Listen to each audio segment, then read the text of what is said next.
صدر ٹرمپ کے دورہ چین میں آبنہ ہرمز پر بڑا بریک تھرو نہ ہونے پر تیل کی قیمتیں مزید 3% بڑھ گئی ہیں۔ برطانوی کروڈ فیوچرز کی قیمت میں 3.35 سے 3.17% اضافہ دیکھا گیا۔ قیمت $109 فی بیرل تک جا پہنچی۔ امریکی خام تیل WTI کی قیمت میں بھی 3.85 سے 3.81% تک اضافہ ہوا۔ قیمت $105 سے بڑھ گئی۔ ایک ہفتے میں تیل کے نرخوں میں 7 سے 10% تک اضافہ ہوا۔ صدر ٹرمپ کے دورہ چین میں آبنہ ہرمز پر بڑا بریک تھرو نہ ہونے پر تیل کی قیمتیں مزید 3% بڑھ گئی ہیں۔ برطانوی کروڈ فیوچرز کی قیمت میں 3.35 سے 3.17% اضافہ دیکھا گیا۔ قیمت $109 فی بیرل تک جا پہنچی۔ امریکی خام تیل WTI کی قیمت میں بھی 3.85 سے 3.81% تک اضافہ ہوا۔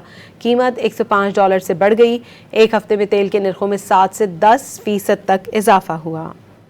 صدر ٹرمپ کے دورہ چین میں آبنہ ہرمز پر بڑا بریک تھرو نہ ہونے پر تیل کی قیمتیں مزید 3% بڑھ گئی ہیں۔ برطانوی کروڈ فیوچرز کی قیمت میں 3.35 سے 3.17% اضافہ دیکھا گیا۔ قیمت $109 فی بیرل تک جا پہنچی۔ امریکی خام تیل WTI کی قیمت میں بھی 3.85 سے 3.81% تک اضافہ ہوا۔ قیمت $105 سے بڑھ گئی۔ ایک ہفتے میں تیل کے نرخوں میں 7 سے 10% تک اضافہ ہوا۔